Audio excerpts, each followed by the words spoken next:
Voice of America Urdu service کے ہفتہ وار programme independence avenue میں خوش آمدید. میں ہوں محمد عاطف. السلام علیکم.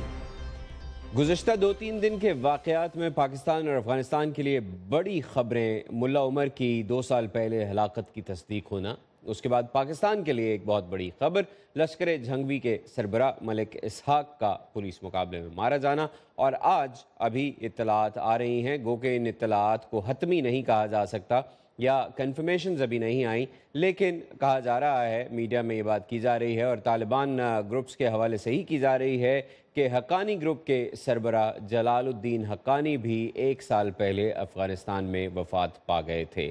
یہ چند بڑی خبریں ہیں پاکستان کے لیے، افغانستان کے لیے اور اس پورے خطے کے لیے جسے سامنا ہے انسرجنسی کا، ملیٹنسی کا یا دہشت گردی کا. ان افراد کے چلے جانے کے بعد اس خطے میں جو ایک انسرجنسی ہے یا ایک بندوق بردار جستجو چل رہی ہے مختلف مسلح گروپس کی طرف سے، اس کا کیا مستقبل ہوگا؟ خاص طور پر پاکستان میں سیکٹیرین وائلنس میں بہت زیادہ انوالوڈ تھا لشکر جھنگوی. خاص طور پر شیعہ پاکستانیوں کے اوپر جتنے بھی حملے ہوئے ہیں ان میں سب سے پہلے اگر کوئی نام آتا تھا تو وہ مبینہ طور پر لشکر جھنگوی کا ہوتا تھا. اس کے علاوہ لشکر جھنگوی کے سربراہ ملک اسحاق جو کہ قتل ہوئے اس پولیس مقابلے میں، انہوں نے خود اپنے منہ سے بھی اعتراف کیا تھا کہ وہ 100 سے زیادہ شیعہ پاکستانیوں کے قتل میں ملوث رہے ہیں. ہم آج کے اس پروگرام میں بات چیت کرنے کی کوشش کریں گے ان تینوں اہم کمانڈرز یا لیڈرز یا رہنما جو بھی کہہ لیجئے، ان کی ہلاکت، اس کے بعد اس خطے میں کیا صورتحال پیدا ہوگی، ان کی تنظیموں کے اندر کیا صورتحال ہوگی، کیا یہ اپنے جو فالوورز تھے ان کو متحد رکھ پائیں گے اب نئی لیڈرشپ یا نہیں. اس بارے میں بات کرنے کے لیے آج ہمارے ساتھ پروگرام میں شامل ہوں گے پاکستان سے ہارون رشید صاحب. کسی تعارف کے محتاج نہیں ہیں، مفکر ہیں، کالم نویس ہیں، صحافی ہیں، سینئر تجزیہ کار ہیں.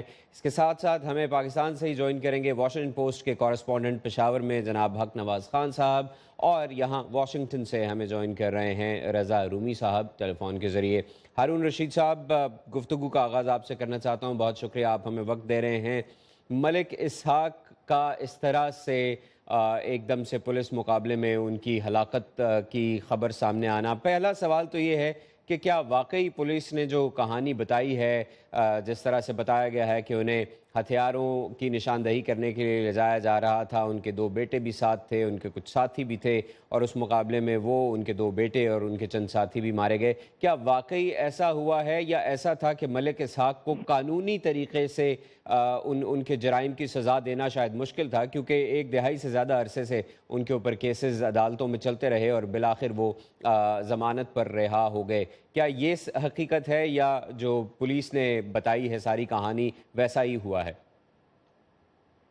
دیکھیے، بظاہر ایسا لگتا ہے کہانی تو مختلف ہے، لیکن پاکستان میں اس پہ کوئی زیادہ بات نہیں کی گئی ہے. لوگوں نے اس پہ خدا کا شکر ادا کیا کہ ایک بڑے ٹیررسٹ سے نجات مل گئی، اور رہی ہے بات کہ قانونی طور پہ ہو سکتا تھا، ہونے کو ہو سکتا تھا، لیکن اس کی کچھ شرائط ہیں جس پر کبھی کام ہی نہیں کیا گیا. عدالتوں کو اور پولیس کو بہتر بنانے کی اور تفتیش کو بہتر بنانے کی ایسے لوگوں کا بڑا خوف ہوتا ہے، اور جب قانون تحفظ فراہم نہ کر رہا ہو، بندوبست نہ کیا گیا ہو ضروری جو سرکاری طور پہ ہونے چاہیے، ایک بڑے پلان کی ضرورت ہے. تفتیش کرنے والے پولیس کے لوگ، جج، انہیں ایک دفعہ تو کم از کم ایک چھت کے نیچے ہونے چاہیے، باہمی مشورہ ہونا چاہیے. جیسے بہار میں ستیش کمار آیا تھا، اس نے بندوبست کیا تھا کہ تفتیش ٹھیک ہو، عدالت کے ساتھ کوارڈینیشن ہو، تو بہت تیزی کے ساتھ فیصلے ہونے لگے تھے. اس پہ کام اس لیے نہیں کرتے ہمارے حکمران کہ وہ پولیس کو بھی اور عدالتوں کو بھی ان کے کردار کو محدود رکھنا چاہتے ہیں کہ ان کی مرضی اور ان کے ذاتی ایجنڈے پہ کام کریں، ان کے اقتدار کو کبھی کوئی نقصان نہ پہنچے، انہیں آزادی دینا نہیں چاہتے. لیکن یہ بڑا واقعہ ہے اور یہ نشاندہی کرتا ہے کہ اب سنجیدگی آ رہی ہے کراچی کی کامیابیوں کے بعد اور ضرب عضب کی کامیابیوں کے، اور حکمران پارٹی کریڈٹ لینا چاہے گی اور یہ چاہے گی کہ ٹیررزم کم ہو، فرقہ وارانہ. ہارون رشید صاحب، جس طرف آپ نے اشارہ کیا ہے اسی بارے میں میرا دوسرا سوال ہے، کیا اب واقعی نیشنل ایکشن پلان کا امپلیمنٹیشن ہمیں نظر آ رہی ہے پاکستان میں؟ کیونکہ بڑے عرصے سے पंजाबी तालिबान, पंजाब में स्लीपर सेल्स और इस तरह की दहशत गर्द तंजीमों का जिक्र होता रहा है, पाकिस्तान में भी, पाकिस्तान से बाहर भी, जो ख़ास तौर पर फ़िरका वाराना दहशत गर्दी में बहुत ज़्यादा जिनकी इन्वॉल्वमेंट रही है। तो क्या हमें ये समझना चाहिए कि अब जैसे आपने भी कहा कि गवर्नमेंट इसका क्रेडिट लेने की कोशिश करेगी, क्या हुकूमत ये इंतज़ार कर रही थी कि उसके सियासी चैलेंजेस ख़त्म हो जाएं, तो फिर वो पंजाब जो कि उसका गढ़ है, उसका स्ट्रॉन्ग होल्ड है और बुनियादी तौर पर पंजाब के वोट से ही नवाज शरीफ साहब की हुकूमत जीत के इतनी बड़ी जीत लेके आती है कि हुकूमत बनाने में भी कामयाब होती है। तो क्या इस चीज़ का इंतज़ार किया जा रहा था कि सियासी मामला ज़रा सुलझ जाएं, बैठ जाएं, सियासी हलचल थोड़ी सी बैठ जाए तो ये कदम उठाया जाए? देखिए, मैं सादा अल्फाज में ये कहता हूँ कि मौजू हालात का शायद इंतजार था। कोई बड़ा चैलेंज कबूल करने वाली ये लीडरशिप नहीं है। आप इस पर गौर कीजिए कि तालिबान से जनरल कियानी ने उन्हें कहा कि ऑपरेशन का वक्त है, नवाज शरीफ साहब को इख्तिदार संभालने से पहले। वो फौजी सरबराह आमतौर पे ऐसा नहीं करते कि अभी एक वजीर आजम बना नहीं है और उसके पास गए और ब्रीफ किया और अपनी खिदमात पेश की। और उनका जो मंसूबा था, इस पर फिर कभी अलग से बात हो सकती है, वो 3 हफ्ते का सिर्फ मंसूबा था। उनका 2 हफ्ते का नोटिस है, तो 3 हफ्ते में इनकी कमर तोड़ के रख देंगे। वो मंसूबा जनरल क्या नहीं बता सकते क्या था। तो नवाज शरीफ साहब ने इनकार कर दिया था, कहा मैं उनसे बात करूंगा। फिर उन्होंने जब ये कहा कि 3 चीजों को मलहूज रखिएगा मेहरबानी करके, तो ये मुल्क के मफाद में होगा कि मौलवियों को इन्वॉल्व न करें फलां फलां को, क्योंकि ये मसले का हिस्सा है, हल का हिस्सा नहीं है। और मुज़ाकरात कोई लामहदूद मुद्दत के लिए नहीं होने चाहिए, ओपन एंडेड नहीं होनी चाहिए और आइन के तहत होनी चाहिए। तो कोई परवाह नवाज शरीफ साहब ने नहीं की थी। वो तो सिचुएशन ऐसी हो गई कि इन तीनों चीज़ों की उन्होंने खिलाफ वर्जी की और सिचुएशन ऐसी हो गई कि कार्रवाई करनी ही पड़ी, अवामी दबाव आ गया। तो ये सिचुएशन खुद ऐसा टर्न ले रही है मुख्तलिफ अवामल की वजह से। आखिर माशरे को अमन दरकार होता है और टेररिज्म के खिलाफ अवेयरनेस बहुत बढ़ गई है कि मुझे नहीं लगता कि कराची में, पंजाब में, किसी जगह बलूचिस्तान में अब टेररिस्ट सर्वाइव कर सकेंगे। लेकिन वैसी यकसुई जैसी कि होनी चाहिए, जैसी कि होती है, और उस तरह की मनसूबाबंदी उस सतह की नहीं है, उस दर्जे की कमिटमेंट नहीं है। लेकिन अब हालात टेररिस्टों के हक में नहीं है, अफगानिस्तान में भी नहीं है। अगर दुनिया वहां भी सही फैसला करे तो ये 2 साल से ज्यादा का काम नहीं है कि इस खत्ते में मुकम्मल तौर पर अमन हो जाए और सारे खत्ते को, सारी दुनिया को फायदा पहुंचे। जी, आगे बढ़ते हैं और गुफ्तगू में शामिल करते हैं रज़ा रूमी साहब को। रज़ा रूमी साहब, हारून रशीद साहब ने कहा है कि दुनिया टेररिज्म के ख़िलाफ़ है और अगर अफ़गानिस्तान में भी सही इक़दामात उठाए जाएं, वो किया जाए जिसकी ज़रूरत है, तो टेररिज्म अफ़गानिस्तान से भी ख़त्म हो जाएगा। मुल्ला उमर की हलाकत की खबर 2 साल तक छुपाई गई और जैसे अब ख़बरें सामने आ रही हैं कि जलालुद्दीन हक्कानी भी 1 साल पहले इंतकाल कर गए थे, उनकी हलाकत की खबर भी तालिबान ने एटलीस्ट कबूल नहीं की थी। इस बारे में बातें तो पहले भी होती रहीं। तो आपको क्या लगता है कि आज का अफ़गानिस्तान कैसा है और क्या इन दोनों लीडर्स के चले जाने के बाद ये जो तालिबान की इंसर्जेंसी थी अफ़गानिस्तान में, और जिसके बारे में ये कहा जाता था कि जो ही मगरबी अफवाज या अमरीकी अफवाज अफ़गानिस्तान से निकलेंगी तो ये आके दोबारा टेक ओवर कर लेंगे, क्या इन 2 बड़े नामों के बाद भी तालिबान इतने मुस्तकम और मजबूत रहेंगे कि उनसे उतना ही उनका फियर हो, उतना ही डरा जाए कि अगर ज़रा भी अफ़गानिस्तान की हुकूमत की सपोर्ट कम होती है तो Taliban would come and take over? देखिए, मेरे ख्याल से तालिबान टेक ओवर तो उनका करना जो है पहले की तरह मुमकिन नहीं है और ये बात तालिबान को भी मालूम है और ये बात अफगान हुकूमत को भी मालूम है, क्योंकि जाहिर बात है पिछले 15-20 सालों में अफगानिस्तान में भी तब्दीलियाँ आई हैं और वहाँ भी एक फ़ज़ा है, राय-आमा है, वो बिल्कुल तालिबान के मुकम्मल इक़्तिदार के हक़ में नहीं है। अलबत्ता ये है कि तालिबान का वहाँ पे जो स्टेक है जिन इलाकों में, और वो अब बातचीत भी कर रहे हैं अफगान हुकूमत से, पाकिस्तान उसमें एक मरकजी किरदार अदा कर रहा है, तो वो उस तरह से उनको लेजिटिमेसी जैसे कहा जाता है वो मिल सकती है। और यही एक बहुत बड़ी तब्दीली आई है पिछले साल से कि जब पाकिस्तान ने यकसुई और बड़ी संजीदगी के साथ ये मुज़ाकरात जो हैं इनको आगे बढ़ाया है। और अगर आप देखें तो इसमें चीन का भी एक बहुत बड़ा रोल है, क्योंकि वो भी ये चाहता है कि इस खत्ते में इस्तेहकाम हो। अब मसला ये रहा कि मुल्ला उमर की मौजूदगी में कम से कम ये फ़ायदा था کہ طالبان کی جو مرکزی قیادت تھی وہ یکجا تھی. اب جو سب سے بڑا خطرہ ہے وہ یہ ہے کہ ان کے جو سکسیسر ابھی اپوائنٹ ہوئے ہیں، کیا پوری طالبان کے جو مختلف دھڑے ہیں اس کے اندر وہ سب ان کو قبول کریں گے یا نہیں، اور وہ اس کی پہ متضاد اطلاعات آ رہی ہیں.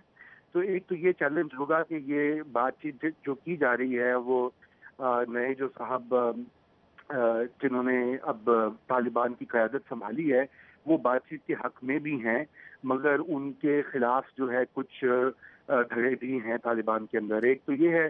دوسرا یہ جو میڈیا میں بہت سی رپورٹس آ رہی ہیں کہ وہاں پہ داعش جو ہے وہ شاید اپنا اثر و رسوخ دکھا رہی ہے. اس کے بارے میں مصدقہ طور پہ تو کچھ نہیں کہا جا سکتا، کیونکہ بہت سی اس طرح کی رپورٹیں جو ہوتی ہیں وہ ان کو ثابت کرنا یا وہ ان کے اوپر باقاعدہ یقینی طور پر کچھ کہنا رضا رومی مشکل صاحب، ہوتا ہے. میں قطع کلامی کی معافی چاہتا ہوں. کل ہی کی خبر ہے کہ افغانستان میں ایک ایریل سٹرائک میں 20 جنگجوؤں کو ہلاک کیا گیا ہے جن کا تعلق داعش سے تھا.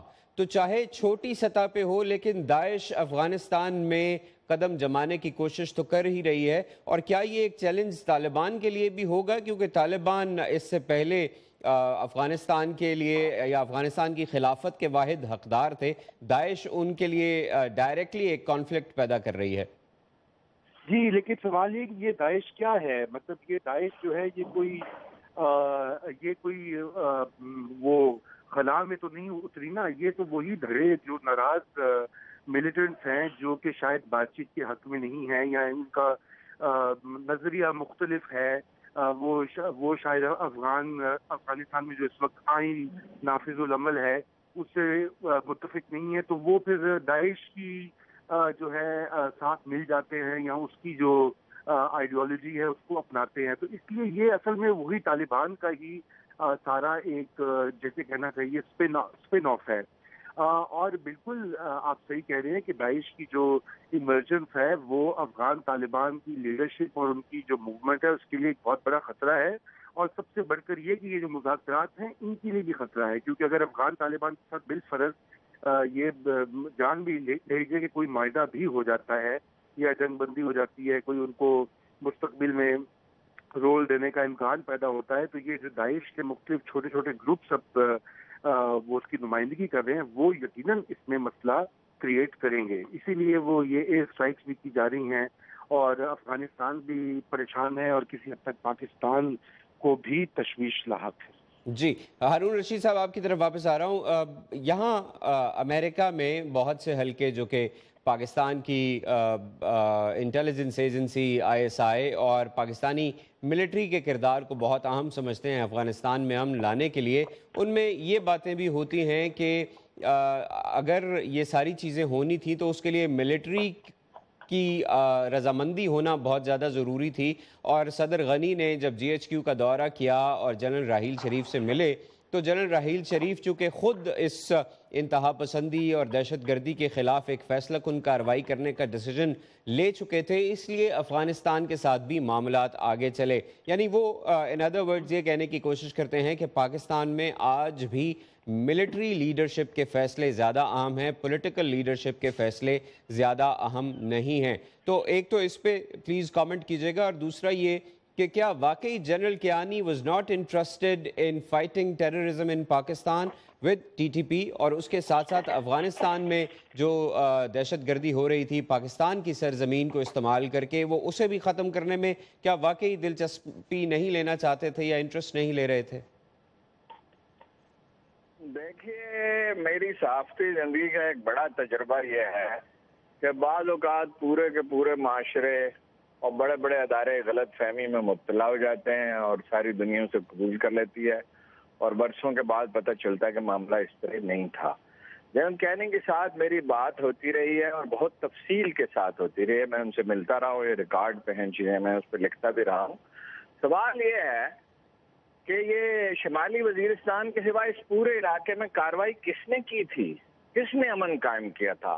سوات میں 3 مہینے کے اندر آپریشن بھی ہو گیا تھا اور مہاجرین بھی 2 ملین واپس بھی چلے گئے تھے. بہت مشکل علاقہ تھا، گرینری بہت تھی، بہت تھک پاپولیشن تھی. اور باقی ساری 6-7 ایجنسیوں میں کس نے یہ سب کچھ کیا؟ उस वक्त ये बात अमरीकियों की समझ में नहीं आई कि जनरल कैनी को प्रेशराइज करके फैसला नहीं कराना चाहिए, वो दलील सुनने वाले आदमी हैं। एक मौके पर उन्होंने मुझसे कहा था जब अमेरिका बहुत प्रेशराइज कर रहा था, और तो आपको याद होना चाहिए कि अहमदाबाद का वाक़या हुआ था, मलाला के वाक़े में बहुत से लोग इसको ड्रामा करार दे रहे थे, माशरा इसके लिए तैयार नहीं था, पब्लिक सपोर्ट चाहिए होती है। अमरीकियों की समझ में ये बात नहीं आ रही थी कि उन्हें फैसला करने दिया जाए। तो फिर जब मैंने आपसे अर्ज किया कि नवाज शरीफ साहब आए तो वो तैयार थे कार्रवाई करने के लिए, वो गए, वो सब कुछ रिकॉर्ड पे है। मेरी समझ में नहीं आता ये बात क्यों कही जाती है कि वो तैयार नहीं थे। ये ठीक है, जनरल राहील शरीफ उनसे ज्यादा क्लियर है, ज्यादा बोल्ड है, लेकिन बाकी ये नहीं है कि जनरल कैनी कमिटमेंट नहीं रखते थे। जनरल कैनी के दौर में ही तो 80% टेररिज्म कम हो गया था। उनके रास्ते के कांटे कैनी ही ने चुने, क्योंकि वो मीडिया में नहीं आते, अलग थलग रहना पसंद करते हैं, कंट्रोवर्सीज में नहीं पड़ते, इसलिए यहाँ भी एक माहौल बन गया उन्हें मुर्द इल्जाम करार देने का। और इसमें एक बड़ा हिस्सा उन अखबार रवीशों ने अदा किया है जिन्हें ब्रीफिंग में नहीं बुलाया जाता था। जाहिर है वो 200 आदमी को ब्रीफिंग में नहीं बुलाते थे, और अखबार में बड़े इंडिविजुअलिस्ट होते हैं सारी दुनिया में। मेरा ये ख्याल है ये बात सही नहीं है। ज्यादा अच्छे मौजूद हालात मिले जनरल राहील को, बड़ी कमिटमेंट उन्होंने शो की, और हुकूमत की भी उन्हें सपोर्ट मिल गई, हालात ऐसे हुए। पॉलिटिक्स में सबसे अहम चीज, और जंगों में भी सिचुएशन होती है, आदमी इतने बाद औक़ात अहम नहीं होते, आदमी भी इन्हीं हालात में उभरते हैं। वही कायदे आज़म थे जिन्हें 24% वोट मिले थे, और वही कायदे आज़म थे जिन्हें 76.5% वोट मिले थे। ये बात सही नहीं है कि जनरल कैनी कमिटमेंट नहीं रखते। हारून रशीद साहब, क्या तालिबान की नई लीडरशिप पे पाकिस्तान का उतना ही इन्फ्लुएंस होगा जो पुरानी लीडरशिप पे था? क्योंकि पाकिस्तान बारहा, सरताज अजीज़ साहब हमारे अपने प्रोग्राम में कई मरतबा कह चुके हैं कि वक्त पड़ने पर पाकिस्तान अपना असर व रसूख इस्तेमाल कर सकता है। ये एक बड़ा सवाल है इस अमन प्रोसेस के लिए, और अफ़गानिस्तान और तालिबान के दरमियान जो डायलॉग शुरू किया गया है उसकी कामयाबी के लिए, कि तालिबान की नई लीडरशिप पाकिस्तान के साथ उसका क्या कोई ताल्लुक़ है, पाकिस्तान का उस पर इन्फ्लुएंस है, या वो पाकिस्तान पर एतबार करती है या नहीं? देखिए, पाकिस्तान के बगैर वो कुछ नहीं कर सकते। अफगानिस्तान में पाकिस्तान के बगैर अफगानिस्तान का कोई मुस्तकबिल नहीं है। वैसे तो बाकी सब भी अहम है, अमेरिका भी अहम है, चीन भी अहम है, ईरानियों का भी बड़ा रोल है जिसको मुझे अफसोस है कि समझा नहीं जा रहा। तो रूस का भी है, इसलिए कि उस खित्ते में तो उसी की बालातरी है, और वहाँ से लोगों की आमदोरफ्त भी रहती है, असरात भी एक दूसरे पे होते हैं।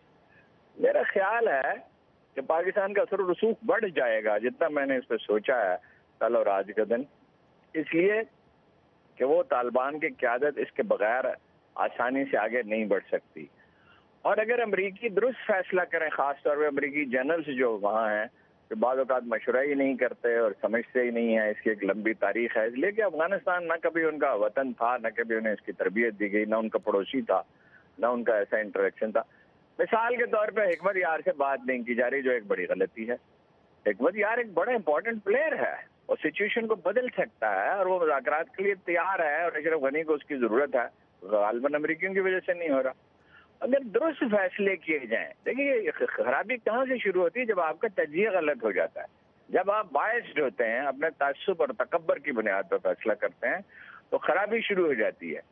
मेरा ये ख्याल है कि पाकिस्तान उन पर अब ज्यादा असरअंदाज हो सकेगा, अगरचे हतमी को दावा नहीं किया जा सकता, अंदाजा ये है।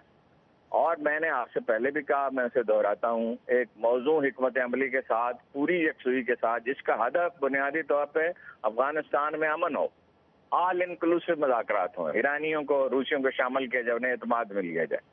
राइट, तो इस खित्ते में तो ज्यादा से ज्यादा साल डेढ़ साल में मुकम्मल अमन हो सकता है, टेररिज्म का खात्मा ही हो जाए। बिल्कुल जी, बिल्कुल, और उम्मीद भी यही की जानी चाहिए कि जल्द से जल्द टेररिज्म का खात्मा हो। हक नवाज खान साहब भी हमारे साथ हैं, कॉरेस्पॉन्डेंट हैं वॉशिंगटन पोस्ट के पेशावर में। Haq Nawaz sahab, thank you very much. Actually we have Sami Yousafzai sahab, thank you very much for being with अस।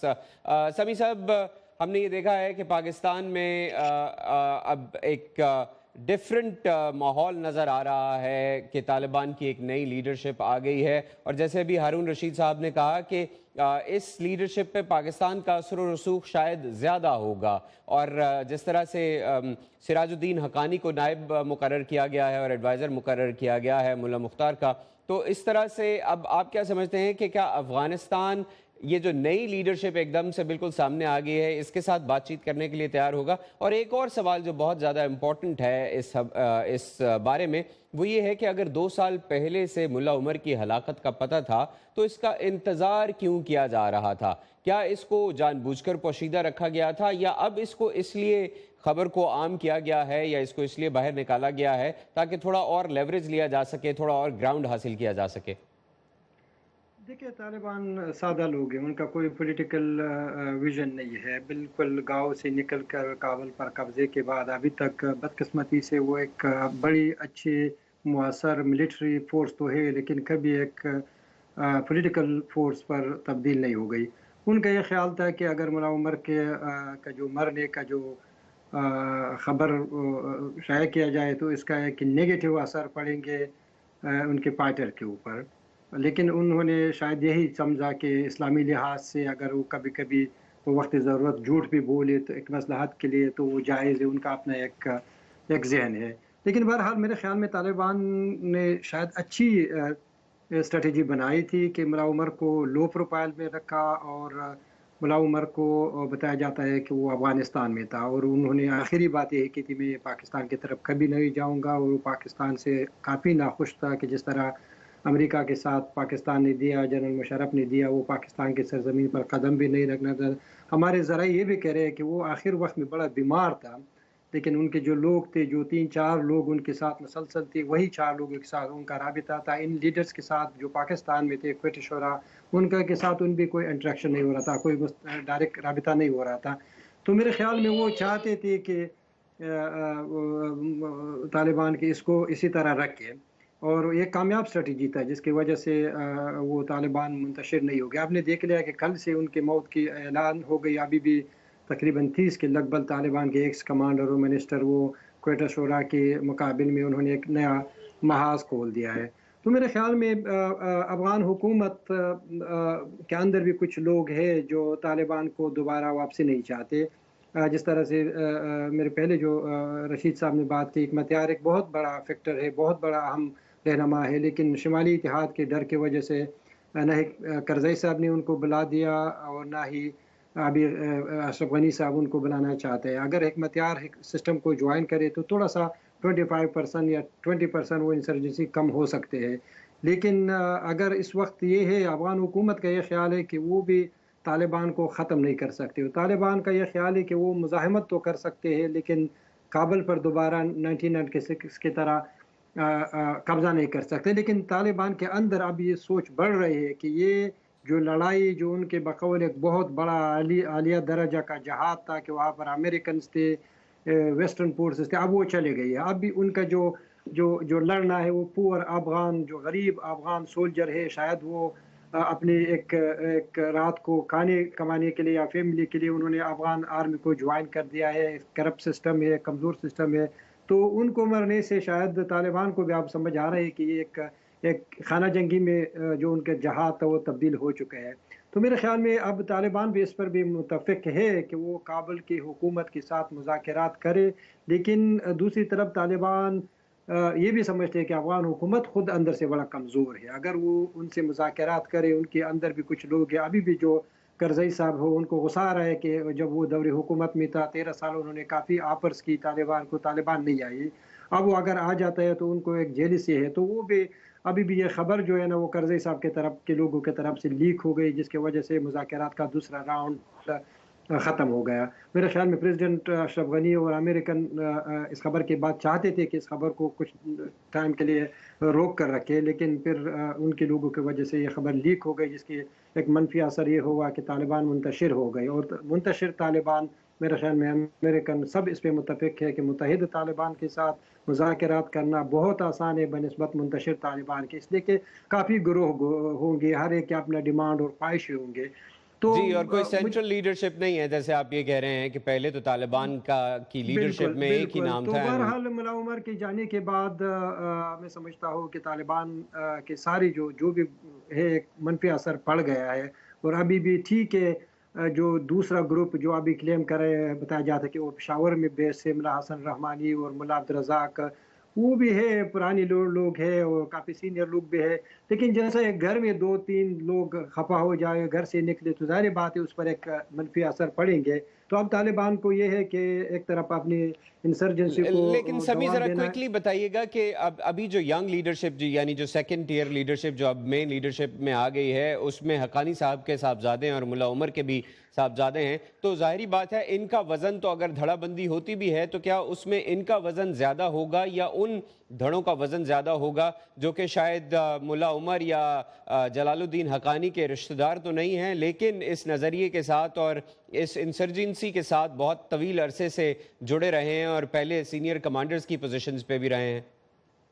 ज़ाहिर बात है उनका भी असर होंगे और अगर वो मुकम्मल तौर पर नज़रअंदाज किया जाए तो फिर तो मेरे ख़्याल में मुश्किल होगा। अभी तालिबान के एक बहुत बड़ा जो जो जो क्रेडिट तालिबान के अपने ख़ुद को दे सकता था वो उनकी यूनिटी थी, वो उनकी लामिसाल यूनिटी थी, उनका मिसाल नहीं बनते 25 सालों से मुसलसल हो। इसका वजह ये है कि उनके पीछे उनका ज़हन ये है कि वो जहाद करे, एक इस्लामी जहाद है, इसलिए वो मुल्ला उमर 13-14 सालों से खामोश था, उसका कोई आवाज़ भी नहीं रहता।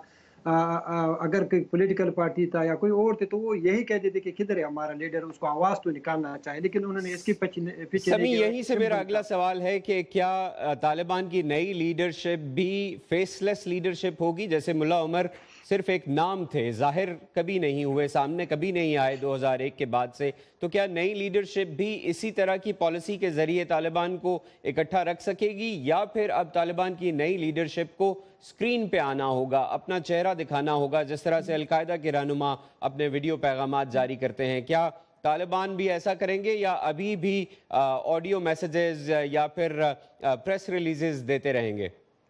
देखिए एटलीस्ट जो नया लीडर है वो डे टू डे अपने जो नाइबीन है, अपनी जो मिलिट्री कौंसल के लोग हैं उनके साथ मुलाकातें कर सकते हैं। मुल्ला उमर की तरफ नहीं थे कि वो कभी भी वो उन लोगों से 13 साल और 14 सालों से नहीं मिले। मैं जानता हूँ पर्सनली, मैं उनको जानता हूँ, कई मरतबा मैं मिला हूँ मुल्ला अख्तर मंसूर से। लास्ट टाइम उसके साथ मेरे जो एक दूसरे के साथ मिलना हुआ वो 2006 में क्वेटा के करीब हो गई। वो एक पुराना आदमी है, उन्होंने तालिबान को ज्वाइन किया था 1994 में और जब वो ज्वाइन करा था वो मेरे एज अ जर्नलिस्ट पहली स्टोरी थी उनकी तालिबान को ज्वाइन करना। पेशावर से उन्होंने चले गए। वो मेरे ख्याल में वो यूरोप के भी टूर कर चुके हैं, वो इस तरह नहीं, मुल्ला उमर की तरह नहीं है। इसी वजह से वो एक समी किस्म का थैंक यू बंदा है वेरी जो मच। बात हमारे करेगा। पास वक्त बहुत कम है और मैं जाते जाते हारून रशीद साहब से आखिरी सवाल करना चाहता हूं प्रोग्राम में। हारून रशीद साहब, अमन मुज़ाकरात का मुस्तकबिल क्या है? Very quickly please. ये अमन मुज़ाकरात का मुस्तकबिल अच्छा है इंशाअल्लाह। अमेरिका चाहता है, चीन चाहता है, पाकिस्तान चाहता है, अफगान तालिबान चाहते हैं, अशरफ गनी चाहते हैं, तो मुज़ाकरात के मुस्तकबिल से मायूस होने की कतन कोई वजह नहीं है। आप समझते हैं कि ये दूसरा राउंड जल्द ही दोबारा एस्टैब्लिश किया जा सकता है? हो सकता है, मुझे डे टू डे कवरेज तो मैं नहीं करता हूँ अफगानिस्तान की, हो सकता है कुछ ताख़ीर हो, लेकिन तमाम अवामल मुज़ाकरात के हक में है।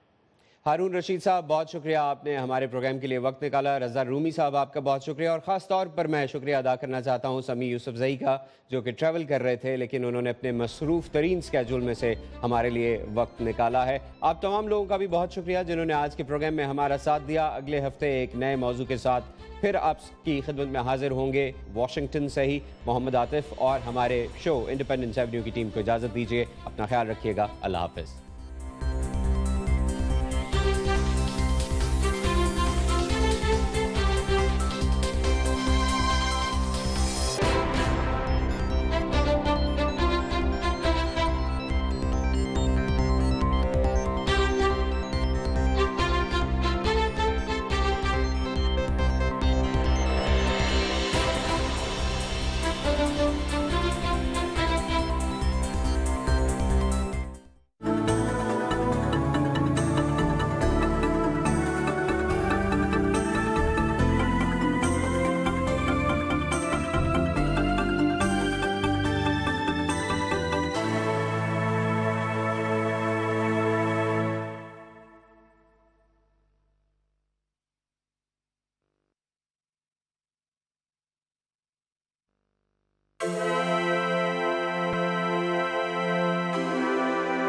Us his review.